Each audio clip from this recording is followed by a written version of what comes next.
Eu quero trazer uma reflexão nessa noite com o título Tendo o Senhor como o pastor da família. Tendo o Senhor como o pastor da família. Quando a gente lê a Bíblia, estuda as Sagradas Escrituras, a gente percebe algo muito interessante.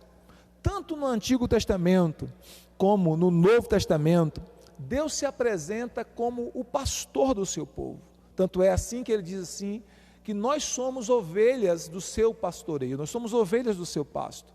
E essa metáfora, essa figura, é justamente para mostrar para nós que como um pastor, ele cuida, ele protege, ele nos leva a lugares seguros, ele nos guia através da sua voz, né? Então isso fala do seu cuidado, do seu zelo por nós, e Deus nos mostra esse interesse de cuidar de nós, de cuidar de nossa casa também.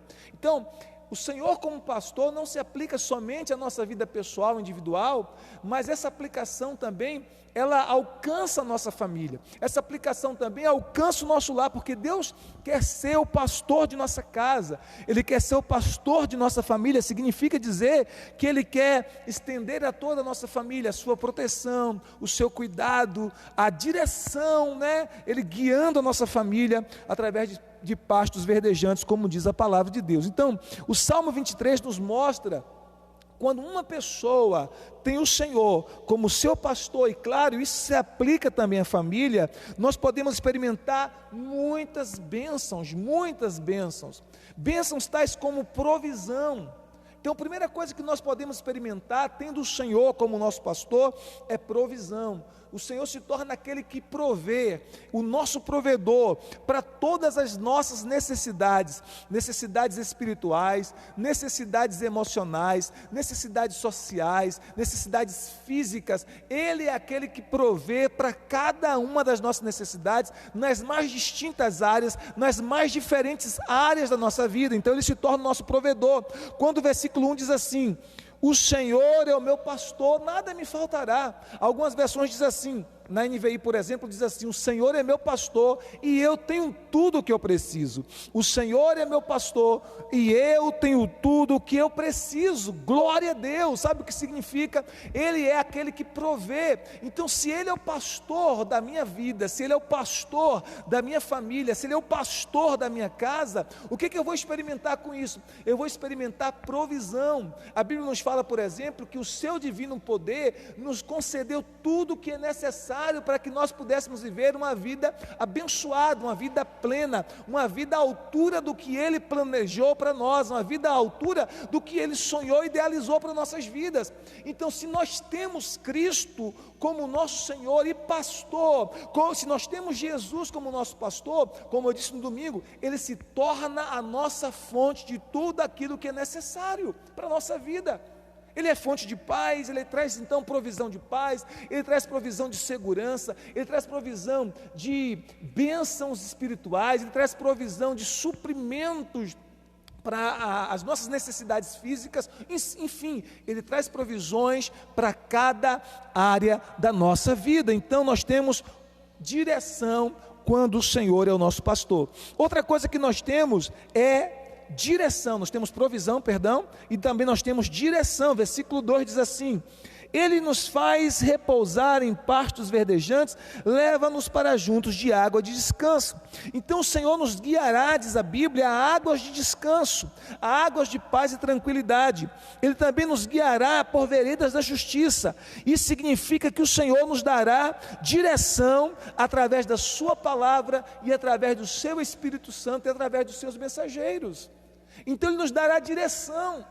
E é importante com isso que nós, como ovelhas do seu pastoreio, possamos afinar os nossos ouvidos, a nossa audição espiritual com a voz de Deus. Nós precisamos aprender a identificar a voz do nosso Deus, do nosso pastor, porque Jesus disse assim: olha, as minhas ovelhas ouvem a minha voz e me seguem. As minhas ovelhas ouvem a minha voz e me seguem. Então, se nós não estamos ouvindo a voz de Jesus, e se nós não estamos seguindo a Ele, sinaliza que nós não estamos sendo suas ovelhas. Se nós não somos suas ovelhas, logo nós não podemos desfrutar do seu cuidado, da sua proteção, não é verdade? Então, Ele quer nos guiar, nos direcionar, nos dar direção. Então Ele traz para nós como pastor direção, e Ele faz isso falando conosco. Então nós como ovelhas precisamos ouvir a voz do nosso pastor, do nosso Senhor Jesus, nosso pastor, que é o Senhor Jesus. Como é que a gente faz isso? Pela palavra de Deus, pela pregação do Evangelho, e também pelo Espírito Santo em nosso interior. Então Deus nos guia através da sua palavra, Deus nos guia através do seu Espírito Santo em nosso interior, e Deus nos guia através de pessoas espirituais de Deus, que pregam a palavra, que ministram a palavra de Deus para nós. Então Deus nos guia dessa maneira. Então nós precisamos ouvir a voz de Deus, e a mais precisa de todas é a palavra. Quando nós abrimos a Bíblia Sagrada, meditamos nas Sagradas Escrituras, nós estamos ouvindo a voz de Deus e recebendo direção dEle para a nossa vida, para o nosso casamento, para a nossa família. Como ovelhas, nós estamos nos alimentando de pastos verdejantes, é o alimento fresco da palavra de Deus. Olha, o texto diz que Ele nos leva para junto de pastos verdejantes. Isso é símbolo da palavra, uma metáfora da palavra de Deus, que é o alimento precioso que nós precisamos para seguir a voz de Deus, e também para ter uma vida abençoada, uma vida digna daquilo que Deus tem para nós. Amém, queridos? Glória a Deus. Então, se nós ouvirmos a voz de Deus através da sua palavra, nós seremos tremendamente ministrados, seremos tremendamente edificados. Em 2 Crônicas, capítulo 20, verso 20, a Bíblia também nos ensina a ouvir a voz de pessoas de Deus que proclamam para nós a sua palavra. Ok? Então, ouvir o ensino, ouvir a palavra, ouvir a pregação da palavra, ouvir a voz de Deus na palavra de Deus, ouvir o que o Espírito Santo está falando no nosso interior. Agora, sempre que o Espírito Santo falar, ele vai falar de acordo com aquilo que está na palavra de Deus. O Espírito Santo nunca vai falar nada conosco que foge àquilo que está na palavra de Deus. Todas as vezes que o Espírito Santo falar algo em nosso coração, aquela impressão espiritual que nós tivermos pelo Espírito Santo, aquela intuição espiritual que nós tivermos pelo Espírito Santo, deve estar em linha com a palavra escrita de Deus, deve estar em linha com as Sagradas Escrituras, porque se não estiver em linha com as Sagradas Escrituras, não foi o Espírito Santo, foi apenas uma emoção, apenas um sentimento que nós tivemos. Então todas as vezes que o Espírito Santo falar algo conosco, nós tivermos aquela impressão espiritual, aquela intuição espiritual, aquela direção lá dentro, nós precisamos conferir na palavra, para ver se há direção na palavra para aquele sentimento que nós estamos sentindo e atribuindo ao Espírito Santo. Então, Deus vai falar conosco, Ele vai nos guiar, nos dar direção, e Ele nos dá direção através da sua palavra. Nós precisamos ouvir a sua voz através da sua palavra, do seu Espírito Santo, e através de pessoas de Deus que nos ministram o Evangelho, ok? A terceira coisa que nós precisamos experimentar, tendo o Senhor como pastor da nossa família, é uma constante renovação. Versículo 3 diz assim: refrigera a minha alma, refrigera a minha alma, guia-me pelas veredas da justiça por amor do seu nome. Renovação, o Senhor refrigera a minha alma, restaurando completamente o meu vigor. Em momentos de intensa batalha, é comum muitas vezes nós nos sentimos cansados, glória a Deus.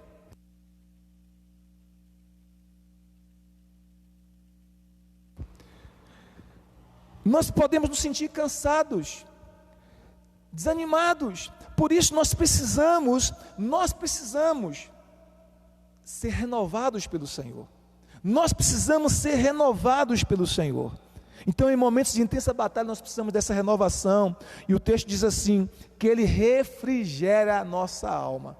Você está se sentindo cansado, abatido, desanimado, por conta da intensidade das guerras espirituais que você tem enfrentado nesses últimos dias, por conta da intensidade das batalhas? Elias se sentiu cansado assim. Elias, depois de uma guerra espiritual muito grande, de uma batalha espiritual tremenda, isso está registrado no 1 Reis, a partir do capítulo 16, vai contar a história de Elias, mas 17, 18, 19...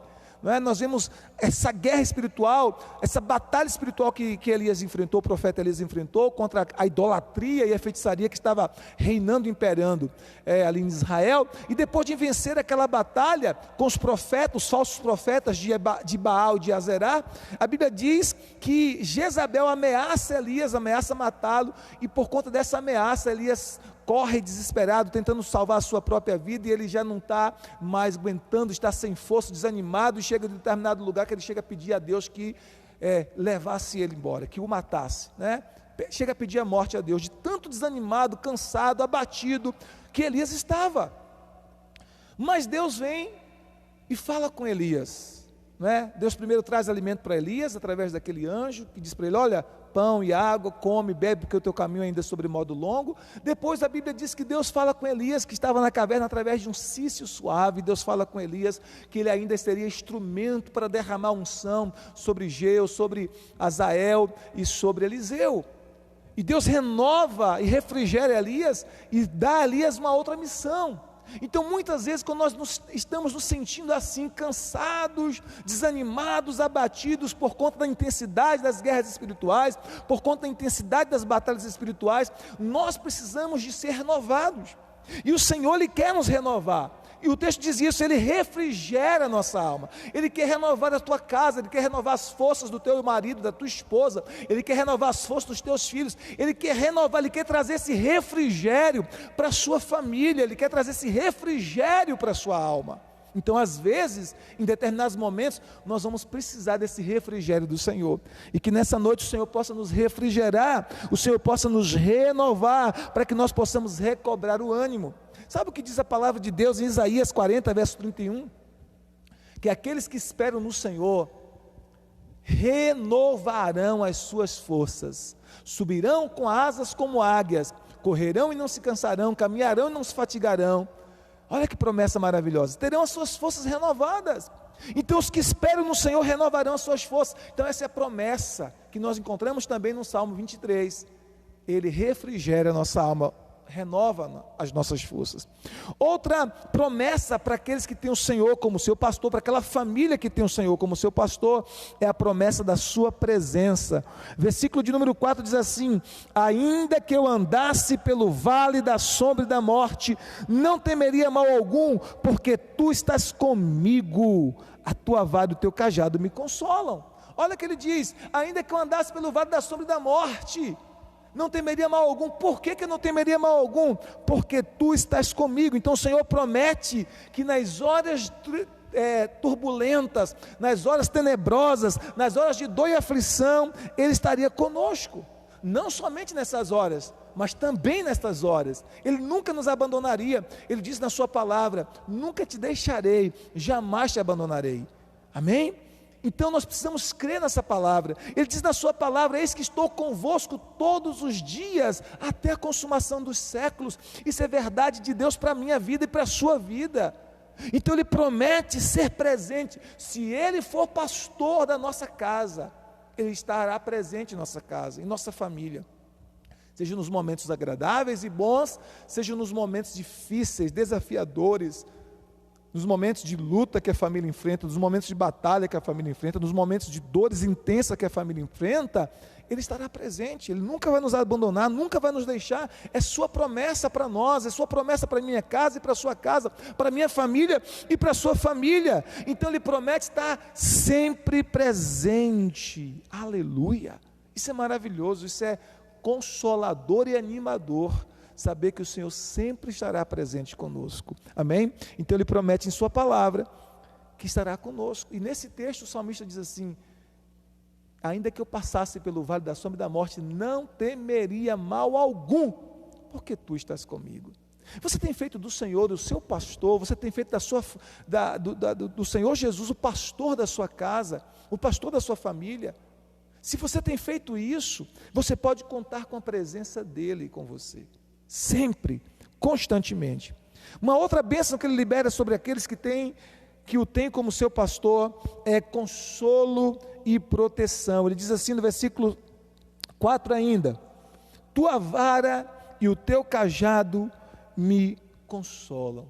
Tua vara e o teu cajado me consolam. E olha que interessante, a vara, que representa um instrumento de autoridade, era um bastão bem pesado com o qual o pastor podia afugentar e até ferir qualquer predador que ousasse tentar ferir o rebanho.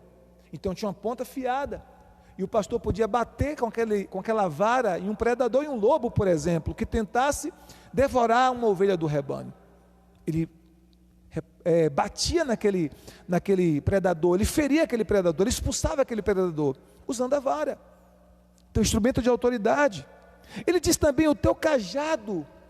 E o cajado era uma vara com uma das extremidades curvada, tipo um guarda-chuva, usada dentre outras coisas, para trazer a ovelha para perto, quando a ovelha estava correndo perigo. Por exemplo, quando a ovelha estava indo para muito longe, estava próximo a um precipício, a um barranco, o pastor usava aquela ponta do cajado, aquela ponta curvada, botava no pescoço da ovelha e trazia a ovelha de volta para a segurança, trazia a ovelha de volta para si, trazia a ovelha de volta para um lugar seguro. E aí o salmista diz assim: a tua vara e o teu cajado me consolam, porque ele sabia que Deus, como seu pastor, poderia tanto repreender o inimigo, repreender a fúria do inimigo, lutar por ele contra o inimigo, lutar a favor dele contra o inimigo, como também poderia, em algum momento de vacilo, de displicência espiritual, de distração espiritual, em que ele estava se afastando do Senhor, o Senhor pegaria o seu cajado para trazê-lo de volta para si. Olha que tremenda, que figura de linguagem maravilhosa essa. É exatamente isso que Deus faz conosco. Então Deus luta as nossas guerras. Quando nós estamos enfrentando batalha espiritual contra o nosso inimigo, contra o nosso adversário, quando a intensidade da guerra é muito alta, Deus está guerreando por nós. Aliás, Ele está guerreando por nós sempre, todos os dias. Ele está guerreando por nós. Não é à toa que um dos títulos para o Senhor é o Senhor dos Exércitos. O Senhor dos Exércitos significa que Ele é o Senhor dos seus exércitos de miríades celestiais, que Ele está guerreando por mim, por você o tempo todo, que Ele envia anjos para nos proteger, para guerrear por nós, para nos guardar, para lutar contra o inimigo. Lembra daquela passagem lá em que o rei Senaqueribe queria invadir Judá, e que Josafá começa a orar e pedir a Deus socorro, e Deus disse para ele através do profeta: nessa peleja vocês não tereis que pelejar, apenas aquietai-vos e vede o livramento que o Senhor vos dará. Então creia nisso. Sabe qual é a sua maior guerra? Descansar o seu coração em Deus. Sabe qual é o seu maior trabalho? Descansar o seu coração em Deus, confiar nele, buscar a presença dele e deixar ele agir através de você. Porque o problema é que muita gente fica querendo agir no lugar de Deus. A gente coopera com Deus, mas a gente não pode querer agir no lugar de Deus. A gente precisa deixar Deus agir em nosso favor, deixar Deus agir em favor do casamento, deixar Deus agir em favor da família, em favor dos filhos, deixar Deus agir. Deixar Deus ser Deus em nossa vida, deixar Deus ser Deus em nossa casa, deixar Deus ser Deus em nossa família. Aleluia! Então nós precisamos fazer isso, nós precisamos permitir que o Senhor esteja nos protegendo, nos guardando. Mas também o cajado serve para trazer a ovelha para perto de si, porque muitas vezes nós podemos nos distrair na caminhada, sabe? Deixa eu falar algo para você aqui bem precioso. No dia que você disse sim para Jesus, no dia que você abriu seu coração para Jesus entrar, naquele dia você recebeu um selo espiritual, e esse selo declara que você é de Jesus, ponto final. Você é de Jesus, acabou, você é dele. Mas suponhamos que você queira se distrair com algumas coisas, você dá uma escorregada, você quer dar uma escapulida, você se distrai na caminhada, você fica meio disperso. O Senhor vai criar algumas situações para trazer você de volta para Ele. O Senhor vai sempre criar. Se você é filho de Deus, só se você não for, mas se você é filho de Deus, pode ter certeza no que eu estou te falando, o Senhor sempre vai criar situações para trazer você para perto dele, sempre, sempre, sempre. Ele vai pegar o cajado dele e vai usar a teu favor, para te puxar, porque talvez você está perto do abismo já, talvez você está perto do precipício e não está vendo, porque a ovelha, eu estou falando da ovelha, o animal, a ovelha bicho, que é um símbolo da ovelha espiritual, a ovelha é míope, a ovelha não enxerga bem, ela não enxerga bem, por isso o pastor tem uma visão maior, e eu estou falando aqui o pastor Deus, o pastor, né, do Pai Celestial. Então o pastor está vendo lá que a ovelha, ela está caminhando para o precipício. O que o pastor faz? Coloca o cajado no pescoço da ovelha e traz a ovelha para perto de si novamente, para evitar que a ovelha caia no precipício e morra, e se autodestrua. Então, o que acontece? Muitas vezes a nossa visão espiritual está assim, míope. A gente não está enxergando direito, a gente acha que aquilo ali vai ser bom para a nossa vida. Como diz a Bíblia, há caminhos que para o homem parecem direito, mas o fim dele conduz à morte. Então a gente está ali se divertindo, se distraindo, achando que aquele caminho vai nos levar a grandes vantagens, né, a grandes benefícios, e Deus está vendo que aquilo é um precipício, que aquilo é um abismo de morte para nós. O que Ele faz como bom pastor? Ele pega o seu cajado, coloca em nosso pescoço e diz: venha para perto de mim, e nos traz de volta para perto dele. E aí são várias situações que podem nos acontecer para que nós sejamos atraídos de volta para perto de Deus. Então escute uma coisa: se você é filho de Deus, no dia que você fez a sua aliança com Jesus Cristo, tornou-se filho de Deus, um selo espiritual veio sobre você. A Bíblia diz que é o selo do Espírito Santo. É como se ele marcasse você assim: marca de propriedade exclusiva de Deus. Acabou, meu irmão, você é dele. E se você querer se distrair na caminhada, ele vai criar algumas circunstâncias, pode ter certeza nisso, para te trazer de volta para perto dele. Ele vai criar, não adianta, você é dele, acabou. Então, o cajado, ele diz, a tua vara, símbolo de autoridade para afugentar o inimigo, mas ele diz também o teu cajado, símbolo daquele instrumento que trazia a ovelha de volta para si. Me consolam. Deus é o pastor da sua família? Não se preocupe. Os teus filhos estão afastados, deram escapulida para longe, Deus vai usar o cajado para trazê-los de volta. Não se preocupe não, continue orando e confiando. Deus vai criar circunstância para trazer os teus filhos de volta. Ah, pastor, foi o meu marido que se afastou do evangelho. O Senhor não é o pastor da tua família? Não se preocupe, continue orando. Deus vai usar o cajado para trazê-lo de volta para perto de si. Deus vai usar o cajado. É assim que Deus faz, porque Ele nos ama. E Ele sempre vai criar circunstâncias, situações para nos trazer de volta para perto dEle. Aleluia! Glória a Deus, o Senhor é maravilhoso. Além de proteção e consolo, que é representado pela vara e pelo cajado do Senhor, nós temos também vitória sobre os inimigos. Olha o que o texto diz no versículo de número 5: preparas uma mesa na presença dos meus inimigos, unges a minha cabeça com óleo e o meu cálice transborda. Aleluia! Preparas uma mesa na presença dos meus inimigos, unges a minha cabeça com óleo e o meu cálice transborda. Deus está com você contra os seus inimigos. Inimigos, eu me refiro aos inimigos espirituais. Amém? Porque a nossa luta, Efésios 6,12, não é contra carne e sangue, mas sim contra principados, potestades, contra todas as hostes espirituais da maldade. Até se alguém se levanta contra você, entenda que é uma ação do inimigo. É uma ação do inimigo. Então você tem que saber quem é verdadeiramente o seu inimigo espiritual. Mas o texto diz assim que o Senhor vai preparar uma mesa farta de bênçãos para você e para a sua casa. Você recebe isso? Diga: eu recebo. Diga amém sobre essa palavra. Coloca aí, amém.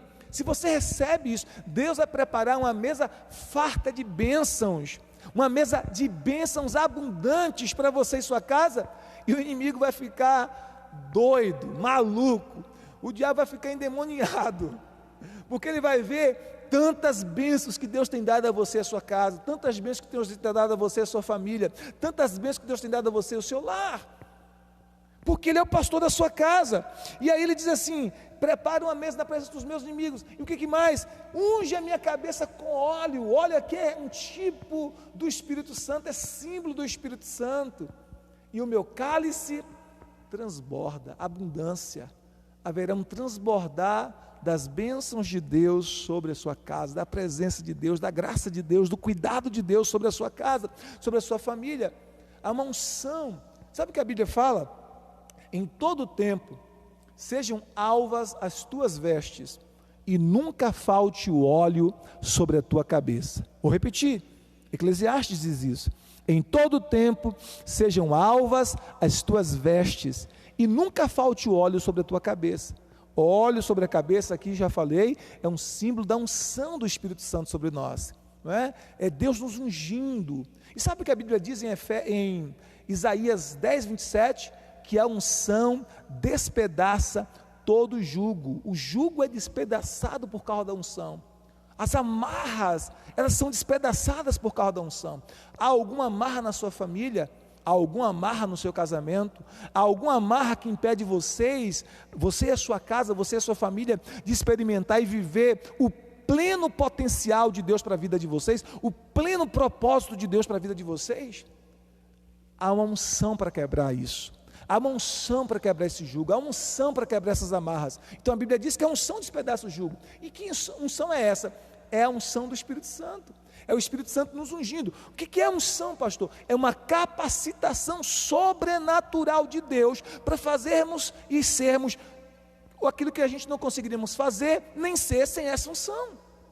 Então quando você recebe a unção de Deus, você recebe uma capacitação sobrenatural. Por isso que Davi diz: com meu Deus eu salto muralhas, com meu Deus eu venço exércitos, com meu Deus eu derrubo barreiras, muralhas.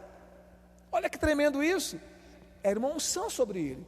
A unção de Deus sobre Sansão, a unção do Espírito sobre Sansão, permitiu Sansão pegar um leão e rasgar no meio. A unção de Deus sobre Sansão permitiu Sansão, com uma mandíbula de um jumento, vencer 1000 soldados filisteus. Sabe o que é isso? A unção de Deus sobre Davi fez um garotinho pequeno, magrinho, franzino, derrubar um gigante de quase 3 metros de altura. A unção de Deus sobre Davi. Ok? Então, a unção de Deus sobre Gideão fez com que ele, com um exército de 300 homens, vencesse um exército muito numeroso, na casa dos centenas de milhares. Então, a unção sobre nossa casa faz com que a gente tenha a capacitação sobrenatural para fazer coisas que nós não conseguiríamos fazer de modo natural. Isso é unção. Para ser o que nós não seríamos de modo natural. Isso é unção. E a unção aqui é representada por este óleo que derrama-se sobre nossa cabeça. Ele diz assim: unges a minha cabeça com óleo. É unção, é uma unção do Espírito Santo. Esse óleo aqui representa ser ungido pelo Espírito Santo. E ele diz: unges a minha cabeça com óleo e o meu cálice transborda. É isso que vai acontecer com a sua casa. Deus quer derramar. Se a tua casa tem o Senhor Jesus como pastor, Deus quer derramar esta unção sobre a tua cabeça, sobre a cabeça da tua família. Essa unção que quebra o jugo, essa unção que quebra as amarras, essa unção que quebra as cadeias, essa unção que quebra os grilhões, essa unção que capacita vocês para fazerem coisas sobrenaturais para Deus, no reino de Deus, e progredir e avançar naquilo que Deus planejou para a sua vida e para a sua família. Unção. Ok? Então há essa vitória sobrenatural sobre os inimigos por causa dessa unção de Deus sobre nossa vida. Aleluia! E ele diz mais, outra coisa que a gente alcança: bondade e misericórdia, versículo 6. Bondade e misericórdia certamente me seguirão todos os dias da minha vida. Oh, queridos, o nosso Deus é um Deus gracioso. O que é graça? Favor imerecido. Eu não mereço, mas Ele me alcançou em Cristo Jesus e me favorece, porque eu estou em Cristo Jesus, porque ando em Cristo Jesus, por causa de Cristo Jesus, eu sou favorecido por Deus. Isso é graça. Então, ele está dizendo que bondade e misericórdia vão nos seguir todos os dias da nossa vida. Então, você tem o Senhor como teu pastor, o Senhor é o pastor da sua casa, a bondade e a misericórdia vai seguir você. Se você for para a direita, bondade e misericórdia te seguirá. Se você for para a esquerda, bondade e misericórdia te seguirá. Aonde você for, bondade e misericórdia te seguirá. A Bíblia diz assim, em Marcos, capítulo de número 16, versículo 17: e estes sinais seguirão aos que creem. Então, os sinais, as bênçãos, o favor de Deus vai seguir você se você crer. Se o Senhor é o pastor da sua casa, as bênçãos vão seguir vocês. Bondade e misericórdia de Deus vai seguir vocês. E por último, a maior de todas as bênçãos, que é ter o Senhor como pastor de nossa casa, ele diz assim, versículo de número 6 ainda: e habitarei na casa do Senhor para todo sempre. E habitarei na casa do Senhor para todo sempre. Sabe o que significa? Significa ter comunhão com Deus. Habitar na casa do Senhor aqui é um símbolo de ter comunhão com Deus, é um símbolo de ter intimidade com Ele, é um símbolo de, sabe, ter amizade com Ele, relacionamento com Ele, de ser, assim com Ele. É o símbolo disso. E ele diz: habitarei na casa do Senhor para todo sempre. Você pode desfrutar de comunhão com Ele agora, enquanto você está aqui na terra, mas também você pode desfrutar de comunhão eterna com Ele, na eternidade. Aleluia. Sabe a coisa maravilhosa que há no nosso coração? Esperança. Nem mesmo a morte rouba a esperança de um cristão genuíno. Nem mesmo a morte, porque ele sabe que seja na sua morte ou na morte de entes queridos que partiram no Senhor, ele sabe que a vida não termina, pelo contrário, a pessoa que morre em Cristo experimenta a melhor vida, a verdadeira vida.